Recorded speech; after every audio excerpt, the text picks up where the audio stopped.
Hello everyone, welcome to our YouTube channel Akanksha GS. आज की इस वीडियो में हम लोग बात करेंगे यूपी पुलिस के बारे में। यूपी पुलिस के बारे में पूरी डिटेल से बात करेंगे। कब तक वैकेंसी आएगी, कितनी वैकेंसी है, कब तक मतलब कितने फॉर्म भरे जाएंगे, एज वगैरह और डॉक्यूमेंट्स वगैरह, और कैसे प्रिपरेशन करनी है, कहाँ से ज़्यादा मार्क्स बन पाएंगे, उसमें बात करते हैं। जैसे कि आपने आज का न्यूज़पेपर देखा होगा कि 11 फरवरी को मतलब एग्ज़ाम का डेट प्रस्तावित किया गया है, लेकिन ऐसा होगा नहीं। हो सकता है एग्ज़ाम डेट बढ़ जाए, लेकिन आप 11 फरवरी को ही मान के चलिए। तो फिर शुरू करते हैं हम।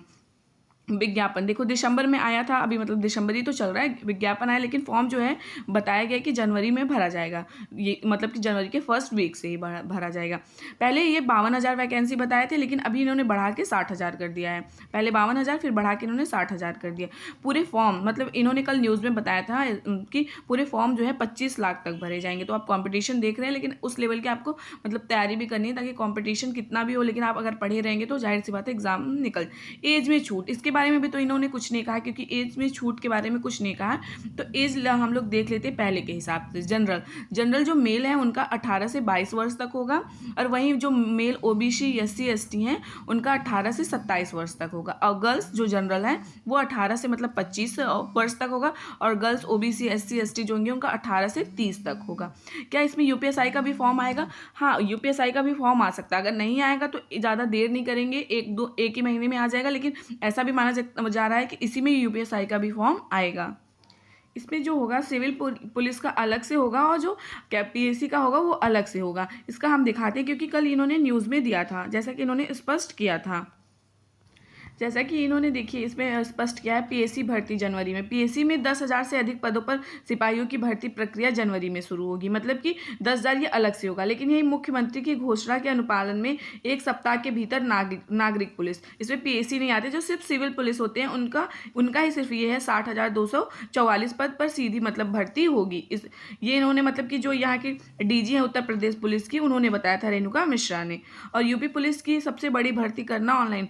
मतलब देखो, ऐसा तो माना जाता है कि 15 दिन का समय दिया जाएगा, लेकिन 15 दिन का समय नहीं दिया जाएगा, क्योंकि 25 लाख तक मतलब ऐसा माना जा रहा है फॉर्म भरा जाएगा। लेकिन अगर 15 दिन के अंदर तक भरा जाएगा तो पूरा सर्वर ही मतलब हैंग हो जाएगा।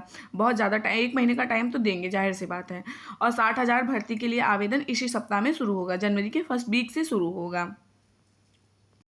तैयारी अच्छे से करिए, ताकि फॉर्म मतलब कि वैकेंसी बहुत ज़्यादा है, आराम से हो जाए।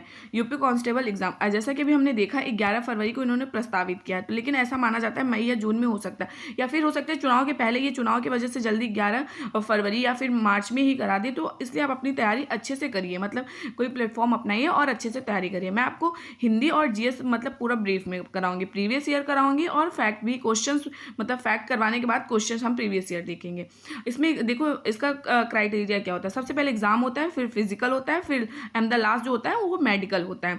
अब हम डॉक्यूमेंट देख लेते हैं। डॉक्यूमेंट जो सबसे ज़्यादा जरूरी है, जो आपके पास ना हो वो आप कर लीजिए। जो जनरल होते हैं उनके लिए 10th 12th और आधार कार्ड, मतलब 10th 12th और आधार कार्ड उनको चाहिए जो जनरल में। और वहीं ओबीसी के लिए जो है उनको 10th एंड 12th तो चाहिए ही, और आधार कार्ड ये तो चाहिए ही कंपलसरी। ओबीसी प्रमाण पत्र भी चाहिए। यूपी का निवास प्रमाण पत्र, यूपी का निवास प्रमाण पत्र 6 महीने से पुराना ना हो, मतलब 6 अभी अगर आपने नहीं बनवाया तो उसको बनवा लीजिए जल्दी से।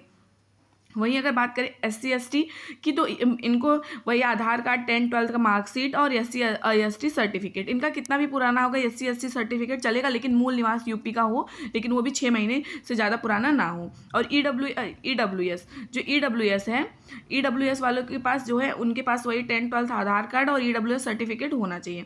अब हमें सबसे ज़्यादा ध्यान किस पे देना है? सबसे ज़्यादा हमें हिंदी पे ध्यान देना है, और रीजनिंग पे, और जीएस पे, फिर मैथ। बहुत लोगों का मैथ्स वीक होता है, तो इसके लिए हमें देखो सबसे ज़्यादा प्रैक्टिस की ज़रूरत है। और जीएस के लिए भी हमें सबसे ज़्यादा पढ़ना होगा, क्योंकि पढ़ाई में क्वेश्चन कहीं से भी आ सकता है। अगर आप सोचो सिर्फ प्रैक्टिस सेट कर लोगे तो ऐसा नहीं होगा। पूरा फैक्ट पढ़ना है हमें, उसके बाद क्वेश्चंस करना है। जीएस में पूरा सॉल्व करा दूंगी, और हिंदी भी करा दूंगी। और रीजनिंग जो है, रीजनिंग और मैथ्स को मतलब अच्छे से पढ़िए, और खासकर डेली प्रैक्टिस करिए मैथ्स के लिए और रीजनिंग के लिए। और हिंदी भी पढ़िए, जीएस भी पढ़िए। अभी से अपनी तैयारी में लग जाइए, क्योंकि एग्जाम कभी भी हो सकता है चुनाव से पहले, और ये बहुत अच्छा मतलब वैकेंसी है, और बहुत अच्छा चांस भी आराम से हो जाएगा, और जल्दी से एग्जाम क्लियर करा देंगे। क्योंकि 2018 का जो था उन्होंने बहुत जल्दी क्लियर कराया था, तो ऐसा इसको भी करा सकते हैं, क्योंकि चुनाव भी है और एग्जाम काफ़ी दिन से ये वैकेंसी आने वाली अब आ गई। तो आप लोग अपने तैयारी में लग जाइए, ये बहुत अच्छा मौका है। तो फिर अब वीडियो के लास्ट में बस मैं इतना ही कहूँगी, ऑल द बेस्ट आपके फ्यूचर के लिए।